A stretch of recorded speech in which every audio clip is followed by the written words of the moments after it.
Alors,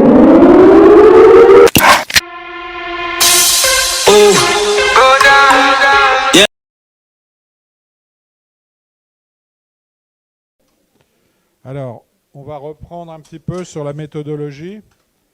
Vous rappelez que, donc, comment fait-on des cartes mentales? On va lire la carte sous forme dans le sens des aiguilles d'une montre. Donc là, on peut faire des fichiers audio, mais là, c'est la version payante. Donc, et puis, personnellement, je vous dirais franchement, on l'utilise peu souvent. Mais par contre, vous voyez, quand données d'entrée, hein, puisque qu'est-ce que c'est que l'informatique? C'est on prend des données d'entrée, on veut des données de sortie, et entre les deux, il y a un programme. Et donc, on prend des données pour les transformer en informations. Hein, puisque je ne sais pas si vous vous rappelez, c'est l'occasion de rappeler un peu la différence entre données, information, connaissance et sagesse. Hein. Si je vous dis 18 degrés, est-ce que c'est une donnée ou une information? Alors, qui dit donnée? Voilà. Et donc, ceux qui ont dit donnée ont juste. C'est une donnée, ce n'est pas une information. Une information, c'est si je dis il fait 18 degrés au rez-de-chaussée de Central Park, dans les locaux du PSEJ, c'est une information. Parce que les données sont contextualisées. Et si je dis 18 degrés, ça peut être 18 degrés à Dakar, mais ça peut être 18 degrés à Nouakchott. Donc en fait, pour que l'information, les données soient transformées en information, on a exactement le même problème que tout à l'heure, c'est-à-dire que je vais collecter des données, je vais les classer pour en faire des informations. Et si je sais qu'il fait 18 degrés à cause de la clim au rez-de-chaussée, je vais utiliser mes connaissances pour me dire je vais venir avec un pull parce que je vais attraper froid. Donc vous voyez, et après éventuellement en sagesse, j'en tirerai des grands principes en me disant quand je vais dans un endroit où il y a de la clim, il faut que je sois plutôt bien équipé pour ne pas attraper froid. Voilà. Donc la distinction données, les données, on en reçoit 15 000 ou 15 à la seconde. Hein, vous sentez votre chaussure qui vous fait mal parce que vous avez un caillou dans votre chaussure, vous entendez le bruit du ventilateur, vous respirez l'odeur ou le parfum de votre voisine, etc. Donc on est toujours avec beaucoup de données, simplement notre ordinateur, notre cerveau, il fait qu'on va trier ces données pour les transformer en informations. Et donc, lorsque je vais faire une carte, on va travailler avec du texte et donc aussi des fichiers en format .doc. On va travailler avec des images en format JPEG ou format GIF qui sont compatibles avec le logiciel. Et puis, lorsque je vais travailler avec le logiciel, effectivement, selon les cas, soit avec des PC, des Mac, des téléphones ou des iPads, je vais avoir quelque chose de différent. Donc là, pour tout le monde maintenant, tout le monde, peut-être une ou deux personnes qui sont arrivées en retard, peut-être. Vous avez l'ordinateur, mademoiselle, qui est dans... Oui. Vous avez Xmind 8 Pro. Est-ce que vous avez téléchargé le logiciel 8 Pro? D'accord, bravo. Très bien. Donc en fait, tout le monde a téléchargé Xmind 8 Pro. Si vous avez un iPad, vous pouvez télécharger iSUS. Et puis, vous pouvez, on va pouvoir aussi créer sur Mindomo des cartes mentales qui sont en ligne. Et ces cartes en ligne, je vous en créerai une que je mettrai en domaine public, c'est-à-dire que chacun de vous pourra y accéder avec des ressources complémentaires que je mets en ligne. Vous voyez, de nouveau, on reprend le même principe. Je prends une carte personnelle, donc soit je collecte mes idées sur des post-it et après je les classe. Et ensuite, à partir de cette matière première, je la transforme avec un logiciel, soit sur mon ordinateur, soit en ligne, mindomo.com. Vous irez voir, il y a plein de cartes, il y a des choses tout à fait géniales. Et l'avantage de Mindomo, c'est que c'est un logiciel roumain, mais qui est accessible n'importe où dans le monde. Et donc là, je peux vous montrer, Mindomo, si je clique, je vais retrouver des cours que j'ai faits il y a 5 ans, directement, comme une espèce de Donc, vous voyez, Mindomo Dashboard. Donc là, j'ai mon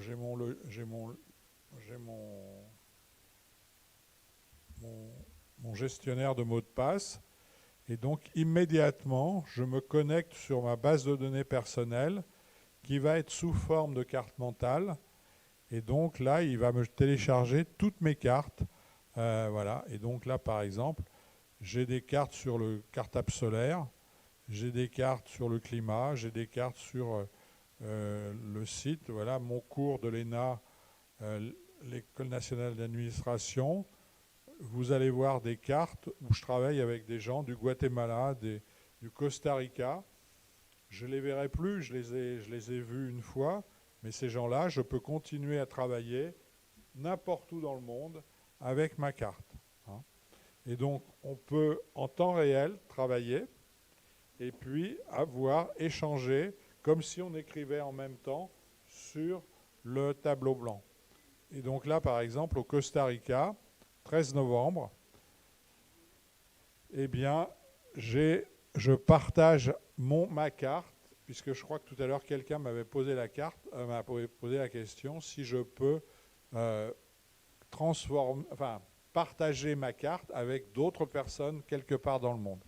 Et donc ça, c'est assez génial, parce que là, je vais cliquer dessus, et la carte va s'ouvrir, et vous allez trouver dedans des cartes mentales, des tableaux, des fichiers, etc. Alors, je ne sais pas, il est en train de se charger. Oui, il est toujours en train de se charger. Hein, vous voyez que là, il continue à travailler. Et donc, là, ça, c'est un projet à Madagascar.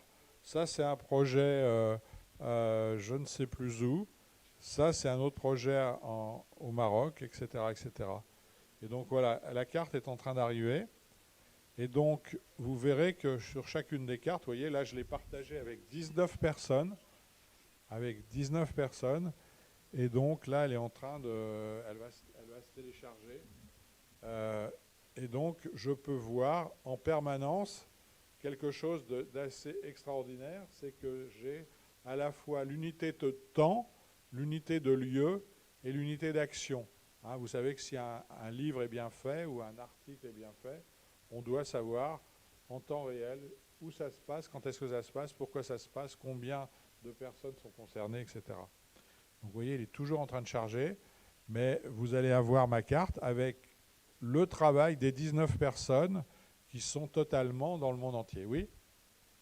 Si on utilise le Mindomo, Oui. est-ce que les autres, avec les personnes, si on utilise par exemple le Mindomo, ok, si on utilise Mindomo, est-ce que les autres personnes avec qui on a partagé le logiciel peuvent modifier?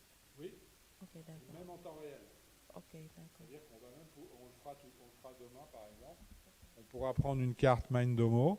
Je vous donnerai l'adresse, je vous partagerai la carte et on le fera avec plusieurs étudiants. Et vous verrez que chacun a une couleur différente pour les mots qu'on va partager. Et vous voyez, vous allez avoir directement, là, ici, vous verrez le nom des personnes qui est en ligne, chacun avec leur couleur.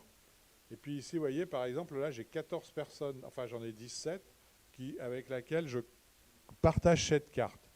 Et donc cette carte en temps réel, c'est ça qui est génial, c'est qu'il y a l'unité de temps, de lieu et d'action. Hein. Donc là, par exemple, ici, vous voyez, j'ai même au bout de cette branche une nouvelle carte mentale. Hein. Donc je peux faire ce que j'ai montré, ce que je montrerai aussi, c'est-à-dire qu'à partir d'une carte mère, vous voyez, qui est grise en haut à droite, la carte grise avec chacun des phases de projet, et ensuite j'ai les sous-cartes sur la gestion en orange, j'ai la gestion en jaune des parties prenantes, des personnes qui travaillent dans le projet. En bleu, en bas à droite, à 5 heures, j'ai l'historique, donc les événements, les comptes rendus de réunion. J'ai en vert, après, à 7 heures, j'ai les risques, la gestion des risques du projet. Ensuite, j'ai l'archivage des comptes rendus de réunion, etc., etc. Donc vous voyez que là, on est comme dans notre cerveau. Les associations d'idées que je fais par rapport à PSEJ, Dakar, Madame Aminata Diallo ou le Central Park, toutes ces idées sont reliées dans mon cerveau de telle manière que comme sur une carte graphique, l'électricité va passer de point en point, et c'est ce qui se passe dans notre cerveau à 100 mètres à la seconde. On va connecter, faire des interligarés, relier des choses entre elles. Et donc là, ici, par exemple, on va faire un projet de formation continue. Donc vous voyez, là, on a une carte qui est sous modèle de QQO-QCCP, on y reviendra, le quand, le où, le quand, comment. Et puis, on va faire aussi ce qu'on n'a pas encore vu dans Xmind, c'est aussi la manière de faire des relations sans forcément passer par le centre. Hein. Et donc là, par exemple, ici, je vais avoir ma carte, vous voyez, et je vais avoir de la même manière que dans Xmind, je vais avoir des notes de bas de page. Alors ici, tout le paramétrage se fait sur la gauche, alors que dans Xmind, il se fait sur la droite. Mais ce n'est pas grave, c'est exactement la même chose. Les principes que je vous présente avec Xmind ou Mindomo sont les mêmes. Alors, vous pourrez utiliser Mindomo avec 3 cartes gratuites et après, c'est 5 € par mois. Mais le problème, ce n'est pas ça. De toute façon, avec les 3 cartes, vous pouvez effacer et recommencer votre projet. Et puis, à la limite, une seule carte suffit pour travailler avec une petite équipe pour démarrer votre projet. Hein. Mais quelqu'un qui est à Ziguinchor et quelqu'un qui est à Saint-Louis peut tout à fait partager la même carte. Alors, vous voyez, donc, qui est-ce que j'ai? Là, ici, j'ai le nom des personnes avec lesquelles j'ai partagé ma carte.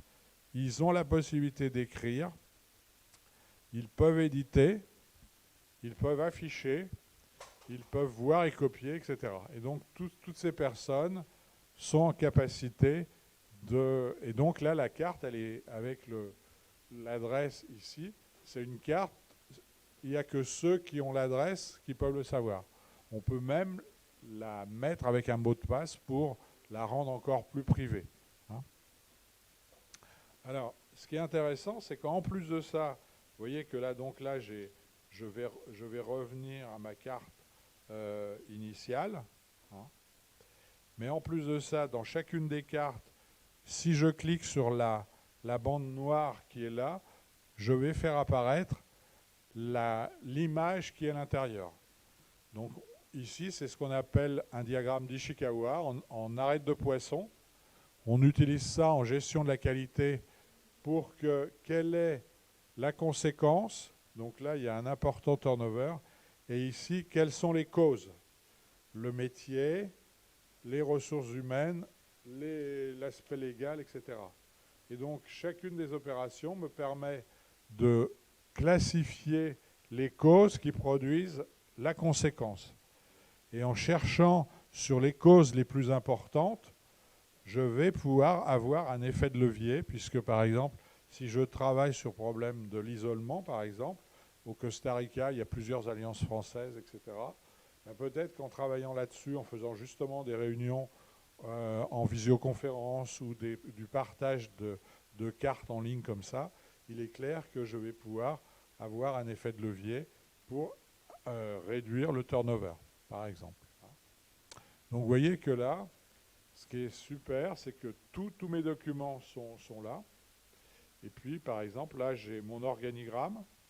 Alors tout à l'heure, il y a quelqu'un qui voulait... on verra que chacune des branches dans Xmind, je peux les transformer au-delà simplement d'un premier échange en arborescence. Je peux les transformer en organigramme, en tout à droite, tout à gauche. Et puis on verra qu'aussi, je peux mettre des icônes avec les noms des personnes, ici chef de projet, coordonnateur pédagogique, etc.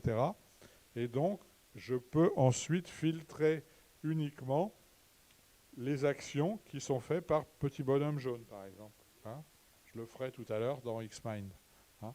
Donc là aussi, vous voyez que vous avez une espèce de base de données souple dans laquelle vous allez pouvoir filtrer l'information pour que cette information ne soit pas trop vous sature pas votre mémoire vive. Hein. Vous vous rappelez tout à l'heure les 2 numéros de téléphone qu'on n'est pas capable de retenir pendant 30 secondes. Eh bien ici, malgré le fait que la carte soit créée de manière simple et les arborescences vous permettent de voir ici la formalisation du projet, réalisation, rédaction, présentation, contractualisation, élaboration de la formation, adaptation, etc., mise en œuvre, évaluation. Vous êtes en capacité de filtrer encore plus d'informations pour avoir justement un minimum de choses à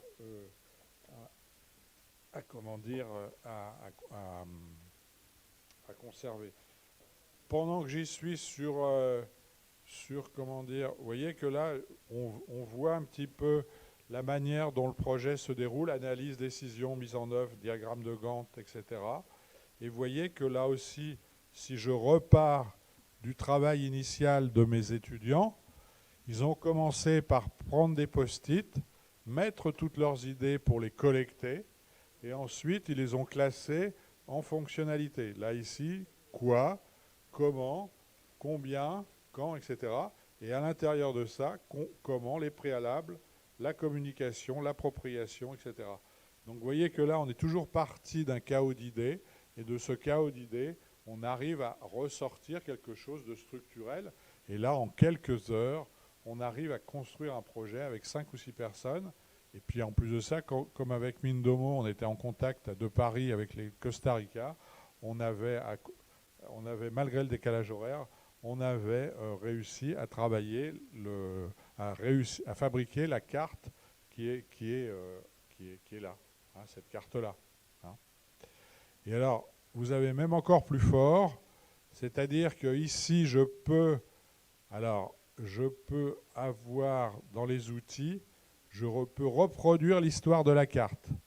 C'est-à-dire que je peux savoir qui a déposé telle idée à quel moment.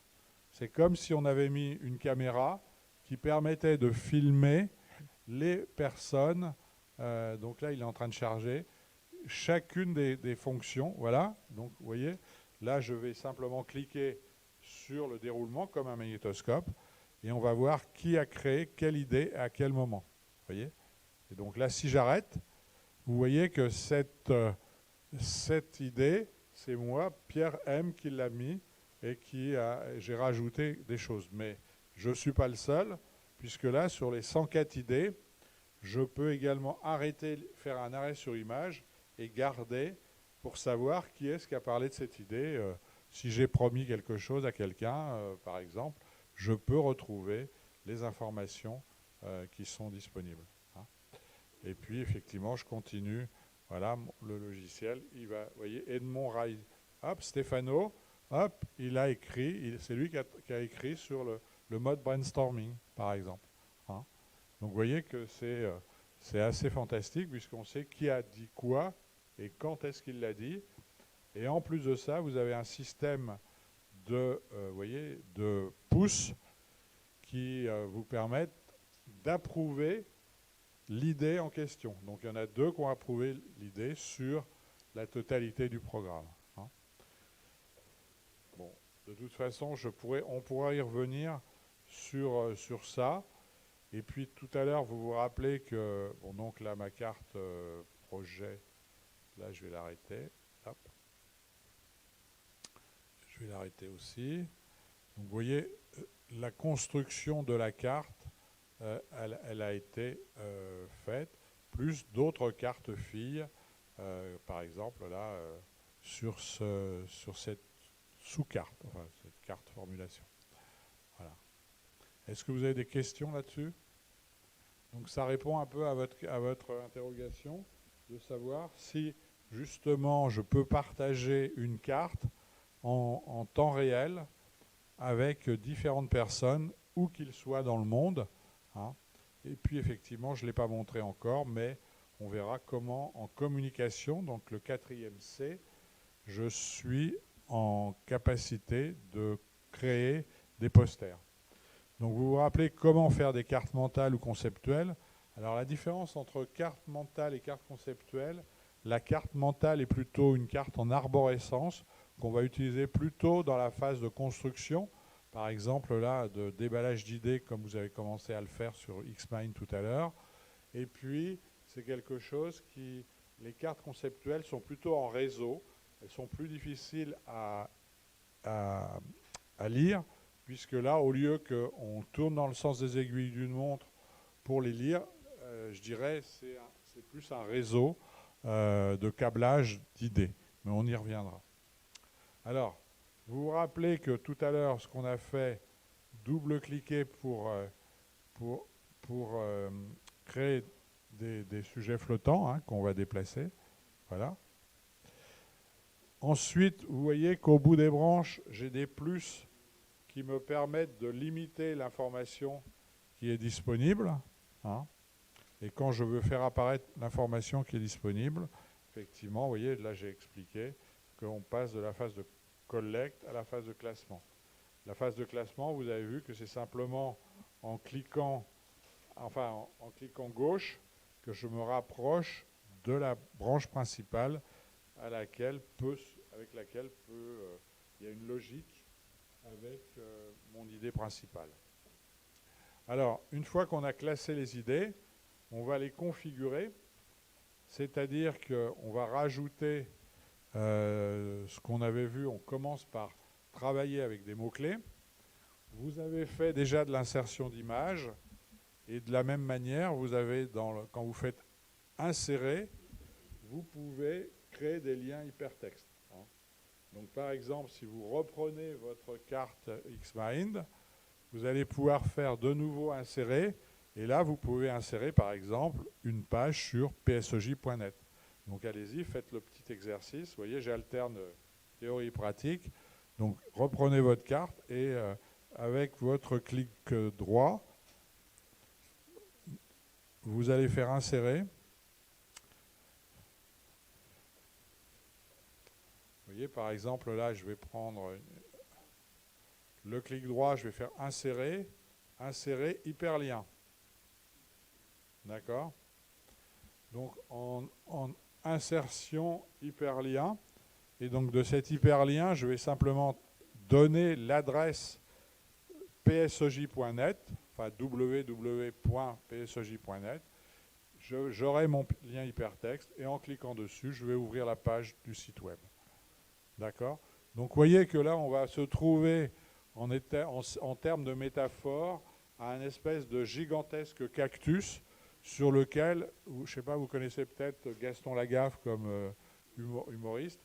Et donc, en fait, on va accrocher sur les pics du cactus les adresses Internet ou les documents Word ou les documents qui sont sur notre ordinateur. Hein.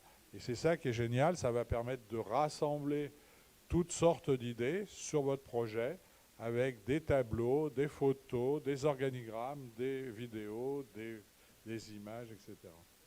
Et lorsque vous créez une entreprise, là, vous pouvez avoir une branche pour la communication, une branche pour le service informatique, une branche pour la comptabilité. Et de la branche comptabilité, vous allez pouvoir exporter cette fois-ci une sous-carte comme on l'a vu tout à l'heure, c'est-à-dire que là, vous allez, de la carte mère, vous allez pouvoir avoir des cartes filles et vous pourrez revenir avec le lien hypertexte vers la carte mère. Hein. Donc je vais vous montrer comment ça marche, puisque effectivement l'intérêt c'est que vous allez pouvoir, donc ça, vous allez pouvoir faire l'opération pour cliquer pour avoir au bout des branches un lien hypertexte. Hein. Donc là, vous avez ça. Et lorsque vous voulez, par exemple, je vais prendre configurer, vous voyez toujours le clic droit qui sauve. Si je veux insérer, non, pardon, c'est pas ça, je veux faire une nouvelle feuille. Hein, donc c'est pas insérer, c'est nouvelle feuille. Et donc vous voyez que ma nouvelle feuille, la branche qui s'appelait configurer avec les mots-clés, images, etc., Si maintenant je reclique sur le M, donc qui veut dire carte mère, si je reclique, je vais revenir sur ma carte mère. Et vous voyez que là, ma carte, la branche configurée, comme là, et j'ai C comme child, hein, puisque c'est un peu un logiciel international, donc c'est plutôt child en anglais. Je clique et je crée ma carte. Voilà. Mais rien ne m'empêche de la même manière de créer une carte petite fille. De nouveau, je vais pouvoir cliquer sur nouvelle feuille et je clique, je remonte la filière pour revenir. Donc, vous voyez, de ma carte mère, j'ai une carte fille qui s'appelle configurer et ma carte petite fille qui est lien hypertexte. Hein, donc, vous voyez, et notre cerveau, en permanence, nos 100 milliards de neurones se connectent 10 000 fois les uns avec les autres pour véritablement faire ce qu'il y a dans notre cerveau, avoir une mémoire, avoir des connaissances qui sont classées. Voilà.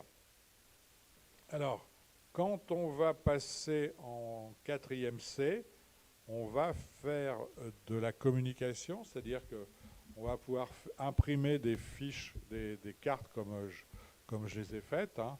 Ou alors, vous voyez, on va pouvoir avoir des cartes de ce type-là, hein. C'est-à-dire que c'est vraiment des cartes de travail. Donc là, je peux créer mes posters pour travailler avec mon banquier, avec mes collaborateurs, et dans lequel ici, qu'est-ce que c'est, ça, je ne me rappelle plus. Voilà, c'est si vous étiez Sherlock Holmes, qu'est-ce que vous feriez avec les cartes mentales? Ben voilà, donc effectivement, vous voyez qu'on va pouvoir rajouter des branches. Là, il n'y a pas d'image, mais on aurait pu rajouter des images, des commentaires, des liens hypertextes, etc. Alors, ce qui est intéressant aussi, c'est que les cartes vont être un outil de travail collaboratif, puisque là, vous avez vu que chacun de nous peut apporter des images. Avec Mindomo, on va être en ligne, mais même on serait en réunion. On pourrait faire un brainstorming et vous demander qu'est-ce que vous voulez ajouter. Donc, on cliquerait évidemment double-clic pour avoir des post-it comme on l'a fait tout à l'heure. Et après, on va rajouter, on va classer nos idées. Et là, on va produire une carte collective. Et cette carte collective, évidemment, elle va être une image du monde que l'on partage et qui est motivant parce que chacun de vos idées auront été discutées, visualisées, mémorisées, etc. Parce que généralement, quand on fait un brainstorming, on va avoir des idées qui vont fuser, mais très vite, on va s'arrêter à 2 ou 3 idées parce qu'elles sont un peu iconoclastes. Et puis, on ne cherche pas trop on va plutôt critiquer que chercher à être positif. Et puis, on va pouvoir avoir quelque chose qui est tout à fait motivant et qui est quelque chose qui va être un travail d'équipe en réseau. Hein. On va faire de la connaissance distribuée. Hein. On a une communauté de conception, hein, de production de la même image du monde. Et puis, on va partager une représentation commune. Et quand vous êtes chef d'entreprise, futur chef d'entreprise, effectivement, il faut que vous arriviez à motiver vos troupes et que vous soyez capable d'emmener, d'expliquer aux gens que cette carte, c'est l'objectif que vous visez avec les données d'entrée et les données de sortie. On me donne des arachides, ou j'achète des arachides et je produis de l'huile d'arachide. Mais entre les deux, effectivement, il faut arriver à motiver mes mécaniciens pour que les machines ne soient pas en panne, les chauffeurs pour qu'ils livrent à temps, etc., etc. Alors, dans les données de sortie, il y a des choses particulièrement intéressantes, puisque là, on va sortir sous forme de carte, d'arborescence. Mais ce qui est intéressant, c'est qu'on va pouvoir aussi les sortir sous forme habituelle de PDF ou de .doc. On va les sortir aussi sous forme de PowerPoint. Je vous montrerai ça dans les jours prochains. Et puis, on va les sortir aussi sous forme de poster. Hein. Alors, pour vous donner un exemple, je les montrerai après les exemples. Hein. Donc, effectivement, on est dans des choses qui sont... ça, je le laisse. Alors, pour vous montrer un petit peu comment on fait une carte mentale, je vous passe une petite vidéo qui dure 2 minutes.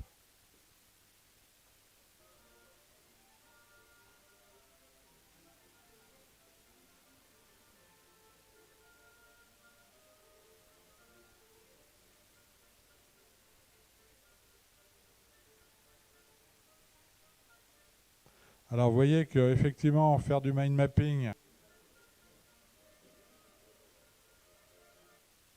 donc vous voyez bien qu'on est en train de passer de post-it contenus à un contenant, une structure, et qu'on va transformer en information avec...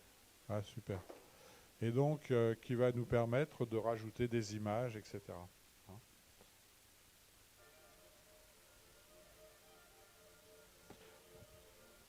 Alors, quelque chose que je n'ai pas encore expliqué, c'est que effectivement, les cartes vont se lire toujours sous format 16/9.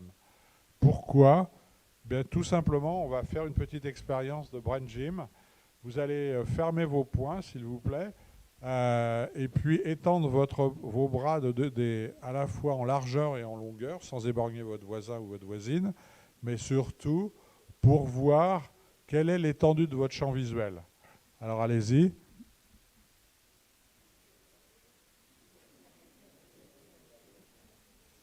Alors votre champ visuel, il est plus large que haut ou plus haut que large? Plus large que haut, très bien. Donc ça a une incidence. Ça a une incidence sur notre propre travail, parce que qu'est-ce que vous faites d'habitude? Eh bien, vous stockez les informations sous cette forme-là. Alors que si vous les formez, vous écrivez votre carte sous cette forme-là, vous allez optimiser l'utilisation de votre champ visuel. Et quand vous aurez des idées supplémentaires, vous allez pouvoir les réinjecter ici à l'intérieur. Ça sera beaucoup plus facile que si vous avez un linéaire. Et de toute façon, l'idée que vous allez rajouter, elle n'est pas forcément convergente par rapport à ça, puisque si je faisais uniquement du linéaire, je vais peut-être rajouter l'idée, mais qui est en fait relative à ça. Mais comme je n'ai plus de place quand je vais avoir simplement un schéma en linéaire, l'intérêt, c'est que la carte va me permettre de réinjecter, un peu comme sur le cactus, je vais pouvoir réaccrocher des documents sur une des branches qui est plus logique, ce qui est plus logique pour moi. D'accord ?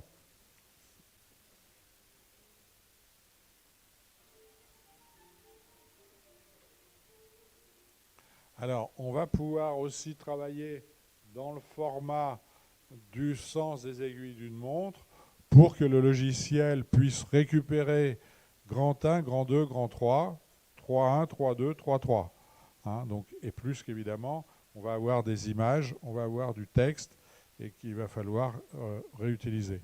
Mais si vous aviez connu les logiciels de mind mapping pour faire votre rapport de fin d'année, vous auriez gagné un temps considérable.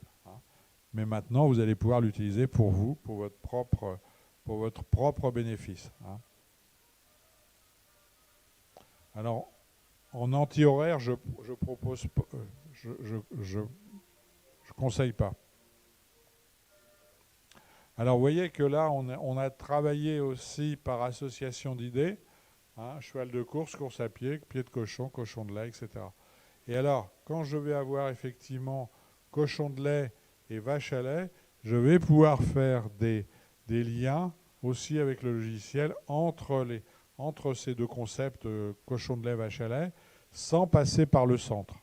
Et donc, on va se rapprocher encore du fonctionnement du cerveau, parce que dans notre cerveau, tout est câblé dans tous les sens. Je disais tout à l'heure, 100 milliards de neurones qui se connectent 10 000 fois les uns dans les autres. Donc, en fait, on est dans quelque chose de très biologique, puisqu'effectivement, ça correspond à notre système de champ visuel, avec, en plus de ça, une autre capacité, c'est que maintenant que vous avez étendu vos mains en haut et pour voir quel était votre champ visuel, maintenant prenez votre doigt et regardez qu'est-ce que vous voyez devant vous. Qu'est-ce que vous voyez devant vous à peu près à 40-50 cm de vous, ça dépend si vous portez des lunettes ou pas. Qu'est-ce que vous voyez sur votre doigt?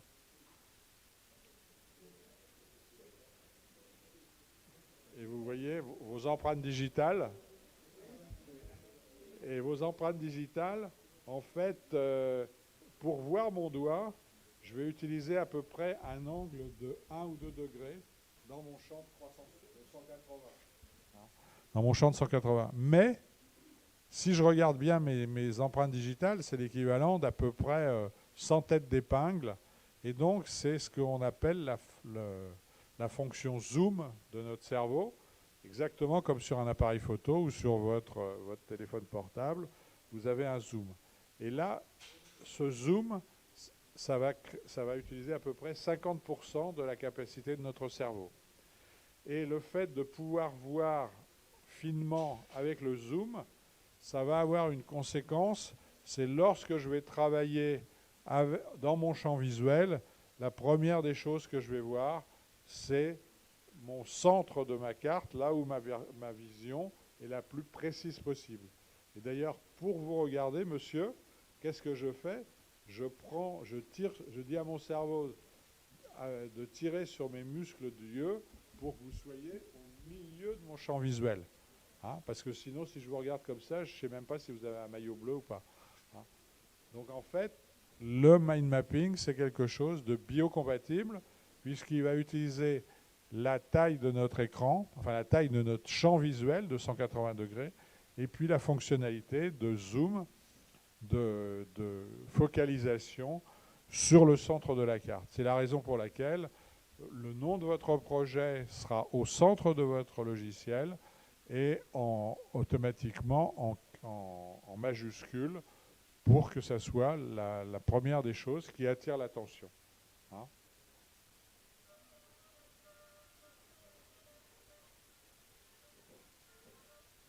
Alors, vous vous rappelez qu'on utilise 5 langages, et effectivement, à partir du moment où on va utiliser les couleurs, vous voyez qu'on va discerner directement les zones visuelles grâce à la couleur. Tout à l'heure, vous avez vu que là, vous voyez, les 4 affichages, vous avez immédiatement le tri. Notre cerveau, il peut trier sur les couleurs en fonction des 4 filières du PSEJ.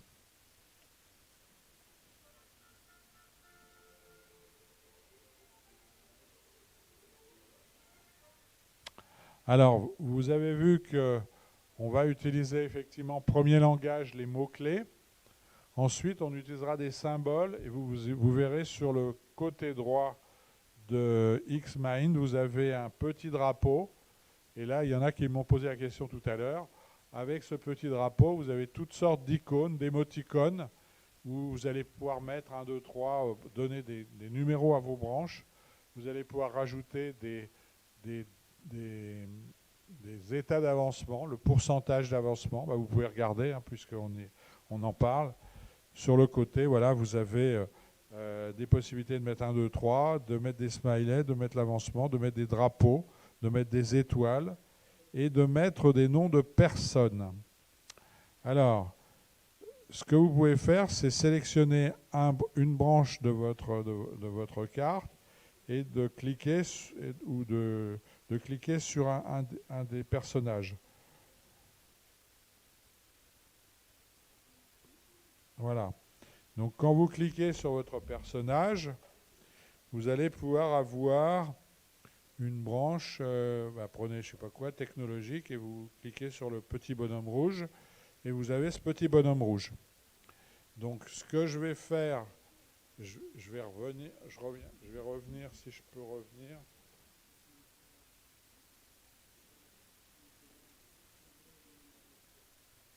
Donc ouais, là je vais le faire ici par exemple. Là ici je vais aller sur les drapeaux, là vous voyez sur la droite. Vous voyez les drapeaux là?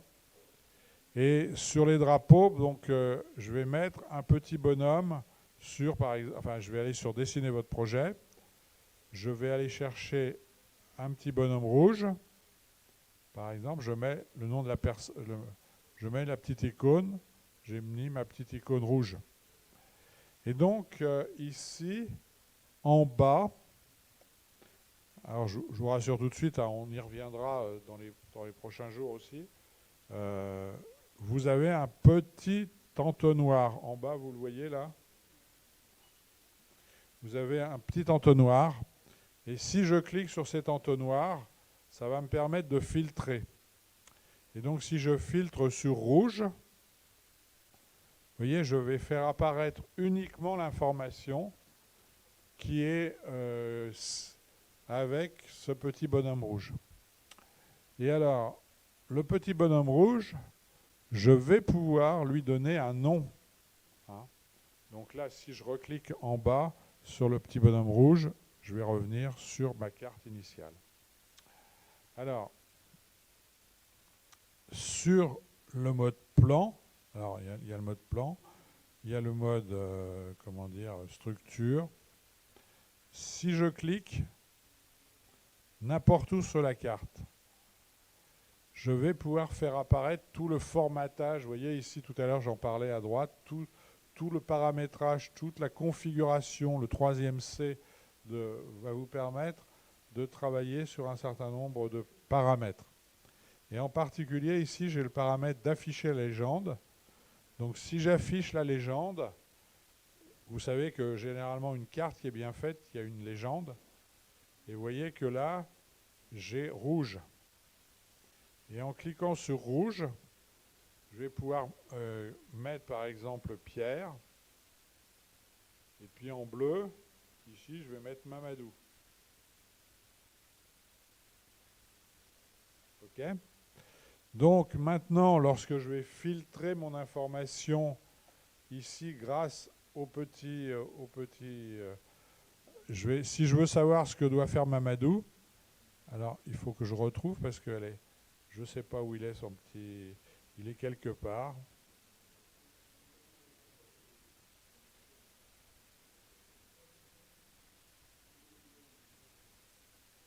Voilà, vous voyez que là, il y a le petit bonhomme bleu et on sait que Mamadou, il doit faire un travail sur l'exposition. Hein. Donc vous voyez qu'avec une carte, vous allez pouvoir attribuer des actions à faire, qui fait quoi et quand.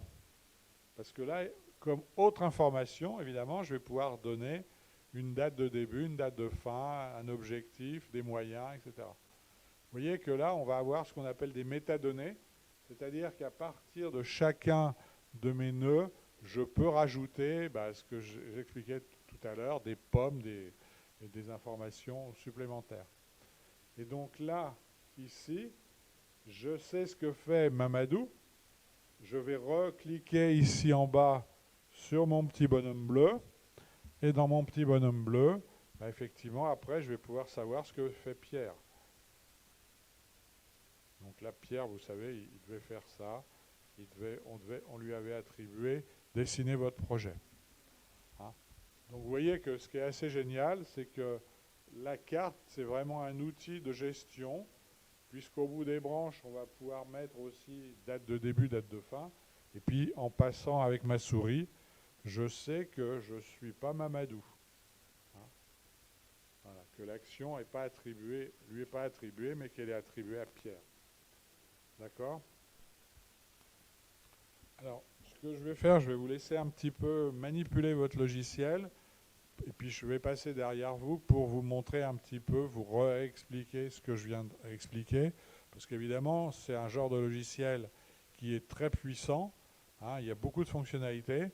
Mais vous avez vu quand même que la courbe d'apprentissage est assez simple, puisque faisant un double clic, vous allez avoir votre post-it électronique. Et ensuite, en le glissant-déposant, vous allez l'accrocher à votre arborescence. Et en faisant suppression, vous pouvez le supprimer. Vous voyez, en trois phrases, je vous ai donné les fonctionnalités les plus importantes du logiciel. Mais après, effectivement, vous avez les fonctions de filtrage, vous avez les fonctions d'ajout des images, d'ajout des liens hypertextes, etc. OK, ça va? Des questions? Donc la fonction filtre avancé, vous n'en aurez pas besoin, puisque c'est dans la version payante, hein. Alors la version payante, elle vaut, en version éducation, elle doit coûter une quarantaine d'euros, un truc comme ça. Mais moi, je ne suis pas vendeur de logiciels, et avec ça, sans la version pro, vous faites déjà énormément de choses, hein. Est-ce qu'il est possible d'animer les sujets flottants comme on fait avec PowerPoint? De quoi D'animer, de faire une animation des sujets flottants lors de la présentation? Non, pas pour l'instant. Pour les fonctionnalités de présentation, j'en parlerai demain, mais il n'y a pas de GIF animé, ou alors il faudrait que vous alliez chercher un fichier vidéo de GIF animé, hein. Mais là, je ne recommande pas trop parce que là encore, l'attention, elle est limitée. Et donc, quand il y a beaucoup trop d'informations, c'est pour ça qu'il faut en laisser que le minimum. Et en particulier, lorsqu'on va travailler avec un logiciel, avec le logiciel, vous voyez déjà tout ce que je vous ai mis, hein, si je vous mets tout ce que je dois vous faire pendant les 4 jours, vous voyez, si je fais ça, toujours le clic droit qui sauve, je peux tout replier. Donc vous voyez, je peux ne laisser à la présentation que vraiment que le minimum. Et donc aujourd'hui, comme on est le jour 1, si je vais simplement, je vais ouvrir déjà l'information, voilà, j'ai les objectifs pédagogiques, et après, j'ai directement, voilà, et après j'ai jour 1. Ben, vous voyez, j'ai déjà énormément de choses, et je peux laisser de côté les 4 autres jours, de toute façon, puisque c'est ça qui nous intéresse. Donc la focalisation de l'attention, elle doit se faire toujours avec 7 éléments, plus ou moins 2. Hein. Donc notre cerveau, vous voyez, on n'était pas capable de retenir 8 numéros de téléphone, enfin 8 chiffres dans un numéro de téléphone, hein, et pendant 30 secondes. Donc là, le support visuel apporté par la carte, c'est vraiment très intéressant, mais simplement, il faut aussi réfléchir, se dire que pour que ça soit biocompatible, que vous soyez, je dirais, en capacité de mémoriser, il ne faut pas saturer l'information parce que vous pouvez rajouter des dizaines d'images, hein, mais de toute façon, c'est comme quand vous êtes dans une foire, vous avez 10 milliards de données et vous avez beaucoup de mal à ressortir la bonne information. Hein, ça va? J'essaye d'expliquer. Voilà. Donc vous voyez que là, moi, je peux effectivement garder. Vous voyez, là, je suis dans ma vidéo, c'est ce que je suis en train de vous montrer. À la limite, ça suffit pour que vous sachiez où est-ce que je suis sur ma carte. Est-ce que je suis sur la route Dakar-Ziguinchor ou est-ce que je suis sur la route Dakar-Saint-Louis, hein. Déjà, avec ça, ça me suffit pour ne pas me perdre. Ah, et comme je disais tout à l'heure, la carte, elle doit me servir à savoir où je suis et où je vais, hein, et d'où je viens, accessoirement. Hein. Ça va, d'autres questions? Oui. Pour mettre le nom ou le prénom sur l'icône, par exemple là. Ah, alors on va ouvrir, donc on l'a vu, on va ouvrir, on va cliquer n'importe où. Hein, vous cliquez pardon. Vous allez sur format, voilà. Et dans format, vous cliquez n'importe où. Et donc là, vous allez avoir le format du sujet. Ah non, attendez, non, je fais une bêtise, c'est pas ça, c'est pas ça, c'est pas ça. Voilà, il faut que j'arrive à afficher la légende. Ça va, vous l'avez dans afficher la légende? Et dans afficher la légende,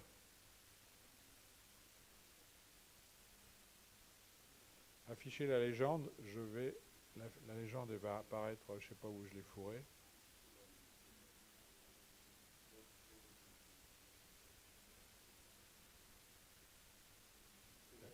Vous l'avez trouvé, votre légende? Je ne sais pas où est-ce que je l'ai fourré.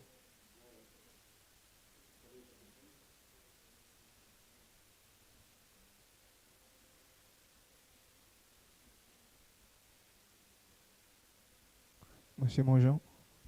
Oui. Il y a Boubacar Diallo qui suit en ligne. Il demande est-ce qu'il est possible de revenir sur comment légender une carte.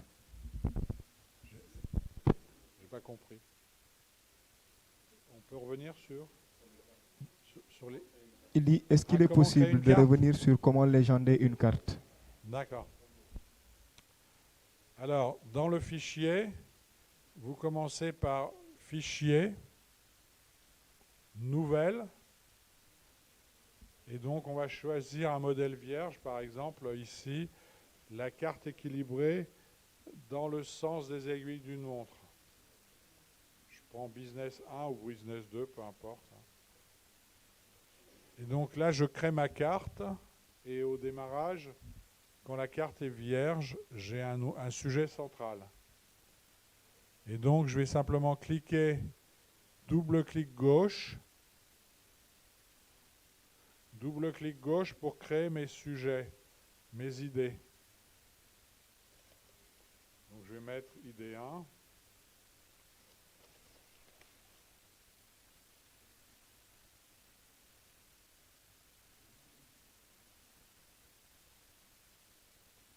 Idée 2.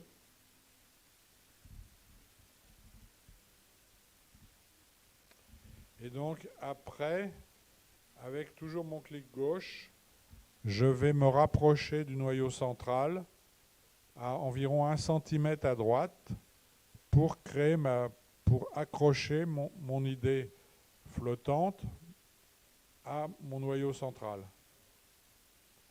Et ensuite, simplement, en déplaçant toujours avec le clic gauche, toujours à 1 cm à droite ou à gauche si je me trouve de l'autre côté, je vais accrocher mes idées. Et vous voyez que du centre vers l'extérieur, la typographie, la taille de la police baisse au fur et à mesure qu'on s'éloigne du centre. D'accord ? Et est-ce que ensuite, à l'intérieur de chacun des nœuds, je vais pouvoir, avec le clic droit, insérer. Je vais insérer, donc par exemple, un sous-sujet. Je peux insérer une image. Par exemple, là, je vais prendre une image. Je vais prendre une image, par exemple. Voilà, par exemple, c'est quelqu'un qui a inventé, pour transporter de l'eau, un bidon qui roule et dans lequel on peut transporter 80 litres d'eau. Et donc, plutôt que de transporter de l'eau dans une jarre sur 20 km et sur sa tête et en perdre la moitié d'ici l'arrivée, eh bien là, un enfant de 10 ans peut tirer 80 litres d'eau sur cette... voilà, par exemple. Hein. Donc vous voyez que là, il y a encore plein d'idées dont les Africains sont capables, puisque vous avez des besoins spécifiques qui n'ont rien à voir avec les besoins d'autres pays. Voilà. Et quand je veux afficher la légende, là, je vais cliquer pour faire apparaître le format de la feuille. J'affiche la légende. Et la légende, elle est là, mais je n'ai pas encore mis d'émoticône avec. Donc, il faut que j'aille à droite sur le marqueur. Hein. Et dans le marqueur, je vais aller chercher un petit bonhomme. Et ce petit bonhomme, je vais le mettre, par exemple, je vais le mettre à l'idée 1. Voilà. Et lorsque je vais, voilà, dans la légende, ici, je vais cliquer pour mettre le nom de la personne. Et donc, lorsque je vais travailler avec le petit entonnoir en bas, je vais filtrer et faire apparaître uniquement l'idée avec la petite icône Pierre. D'accord ? Ça va ? Est-ce que ça répond à la question, Diop ? Vous pouvez réexpliquer comment vous avez donné des indications concernant Pierre? Alors, effectivement, je l'ai pas encore, j'en ai pas encore indiqué, mais ce que je vais faire, je vais insérer alors, attendez, je vais insérer.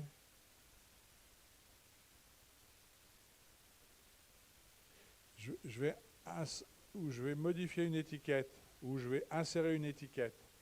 Hein, donc là, je reviens, insérer une étiquette. Voilà. Donc là, j'ai inséré une étiquette, et là, je vais marquer le travail, je vais le marquer en majuscule pour que ça soit visible. Délai 5 mars. Donc ça, c'est une astuce qui me permet de donner... Alors là, je vais arrêter, je vais revenir sur le filtrage. Vous voyez que là, je vais pouvoir donner des métadonnées sur le noyau. Hein. Donc là, je vais pouvoir donner une étiquette ou un commentaire. Je peux faire les deux.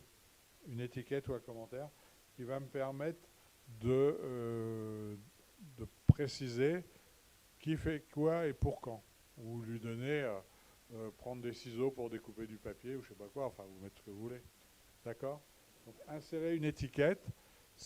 Et ça vous évite de passer dans la version pro où là, vous auriez pu... pardon, vous auriez pu mettre simplement date de début, date de fin, pour exporter en diagramme de Gantt, un diagramme avec des plannings. Hein. Mais dans règle générale, quand vous faites un projet, souvent il y a peu de choses et il suffit de dire on sait que cette action elle t'est donnée et que tu as un délai, c'est déjà pas mal. Hein. Oui ? Tout à l'heure, au niveau de la légende, là, vous avez une légende après Pierre. Après, vous avez ajouté un autre nom, Mamadou. Maintenant, quand vous aviez cliqué sur Mamadou, il y avait toutes les informations concernant Mamadou là-dessus. Maintenant, comment on peut le faire? Est-ce que vous pouvez revenir? Non, est-ce que vous pouvez revenir sur ça? Oui, merci.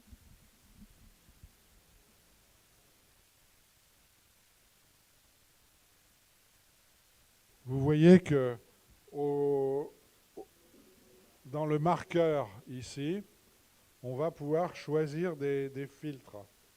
Et là, en particulier, bon, moi je mets plutôt des personnes parce que effectivement, on a besoin de savoir qui fait quoi. Donc l'icône en elle-même va indiquer que c'est une personne. Et donc simplement dans la légende, donc quand je reviens dans la légende, et alors pour faire apparaître la légende, il faut aller dans le pinceau là, vous voyez. Hein. Et donc là, si j'affiche la légende, vous voyez, là je clique pour faire afficher la légende. Et donc, je ne sais pas où elle est, mais je vais la retrouver. Voilà, la légende, elle est là-haut. Voilà. Donc je zoome et j'ai la légende. Donc, je vais remonter.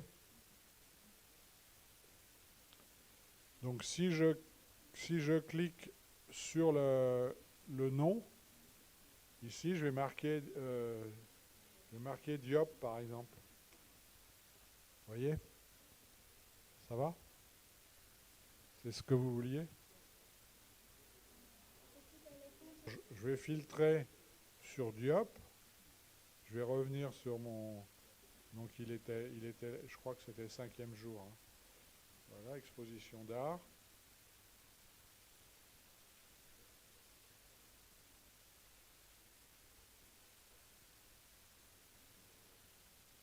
Donc là, il y a, quand je clique dessus, j'ai que juste Diop. Je n'ai pas d'informations supplémentaires. Alors simplement, ce que je peux faire, c'est ce que j'ai montré tout à l'heure, c'est-à-dire que je peux insérer,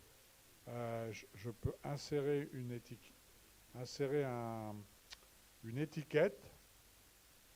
Et donc là, je vais mettre remise de l'exposition, remise du travail, le 15 mars.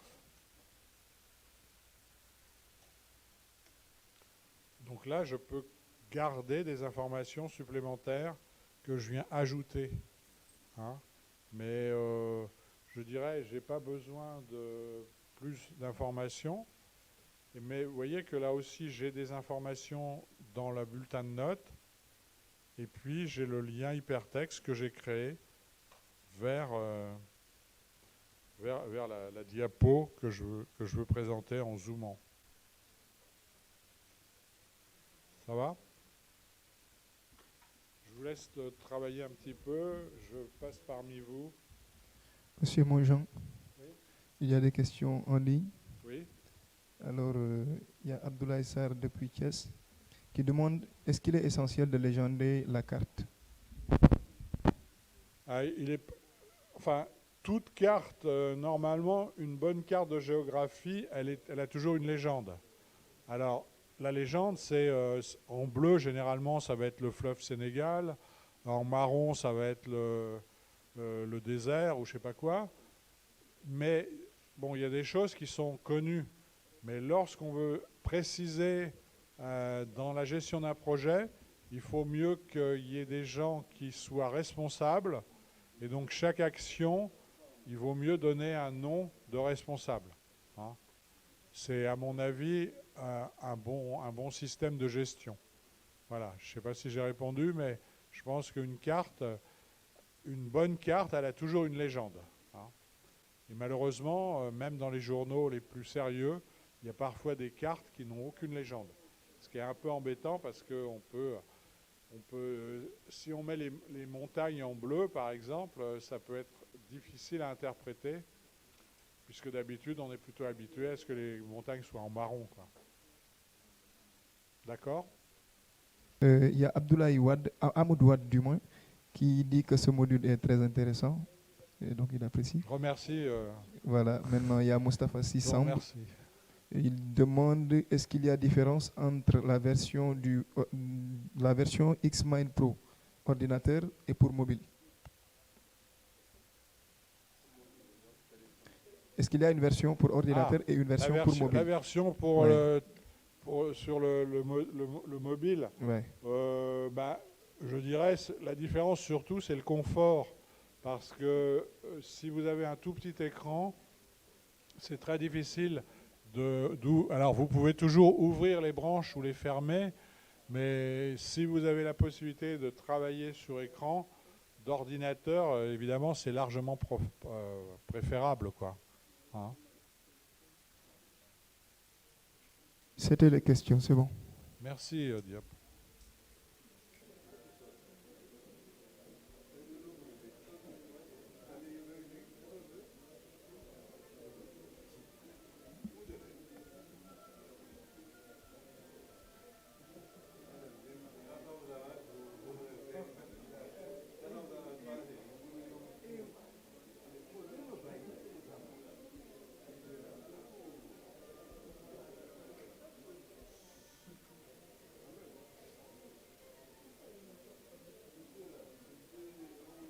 Donc là, je vous présente la fin de la vidéo qu'on n'avait pas encore vue.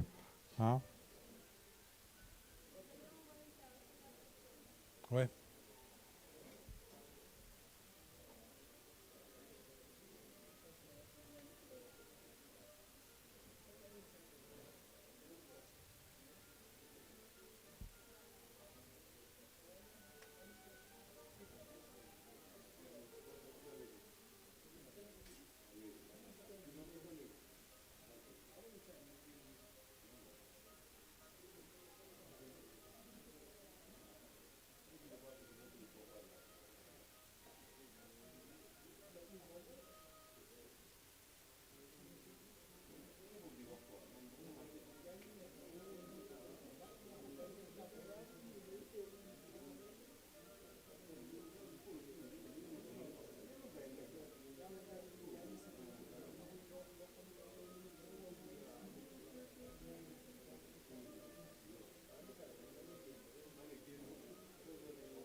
simplement...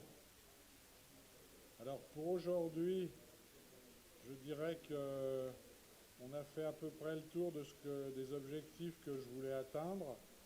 Alors, ce que je vous propose, donc on a avancé sur notre cours. Donc qu'est-ce qu'on a fait? On a découvert que on pouvait faire des cartes, on pouvait faire des projets. Hein. Donc vous voyez que là au bout des branches, c'est pareil, j'ai mis des images. Donc là, c'est l'image que vous avez, le poster que vous avez là. Donc à partir de milliers de projets, on sait qu'un projet passe par des phases de conception. C'est pareil que pour la vie d'un homme ou d'une femme, hein, on passe par la conception. On va la formuler, on l'analyse, on décide, on met en service, on transite à l'opérationnel, on fait des rapports au fur et à mesure, et ensuite on va faire la post-évaluation, le vie et mort du projet. Alors moi, ce que je vous propose, c'est qu'on a vu comment on construisait des cartes. Demain, on va voir comment on fait ces cartes à la main. On reprendra, je dirais, la méthodologie. Mais simplement, ce que je voudrais vous proposer, et en particulier ceux qui ont eu un beau crayon avec une gomme, c'est de dessiner votre projet. Moi, ce que je voudrais, c'est que vous montriez comment votre projet peut se valoriser. Alors, je vais essayer de vous trouver un dessin, des dessins de l'année dernière sur... Alors, tout déplié, voilà.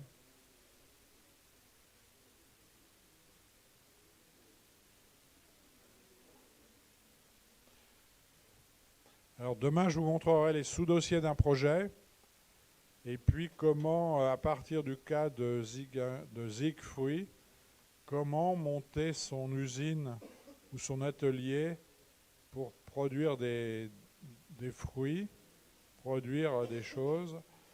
Alors j'essaye de travailler sur...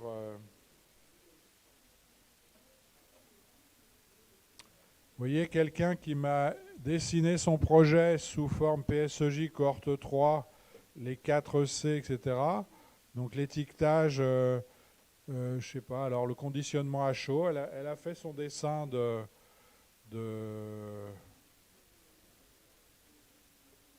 Voilà, donc elle expliquait comment elle fabriquait son truc. Mais curieusement, ça marche très bien parce que vous allez pouvoir vous apercevoir que là, il y avait des projets, la personne voulait s'acheter un camion, mais en fait, elle l'utilisait qu'une fois tous les mois. Donc de toute façon, ça ne servait à rien. Mais le fait de dessiner votre projet vous permet de reprendre, d'avoir une vision, voilà, de choses.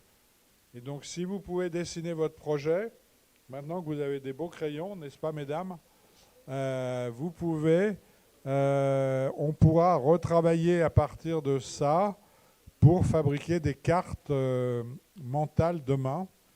Et évidemment, ceux qui font le travail peuvent venir le présenter. Et les autres peuvent dire aussi ce qu'ils en pensent pour justement les aider à mettre en place leur projet. Hein, donc vous voyez qu'on n'a pas forcément, on n'a pas besoin de savoir dessiner, mais on peut faire, ça évite aussi de faire des erreurs et le fait de visualiser vous permet de voir des choses qui sont intéressantes. Voilà, en tout cas, n'hésitez pas à aller voir mon site internet mindmanagement.org. Essayez de travailler, continuez à augmenter votre carte pour que vous bénéficiez au maximum des bénéfices de mon intervention, puisque vous avez déjà fait des belles cartes ce matin par rapport à ce que vous avez fait, ce que j'ai vu. Vous avez déjà super bien travaillé et je pense que vous pouvez encore aller au-delà. Voilà, je vous souhaite un bon appétit et à demain.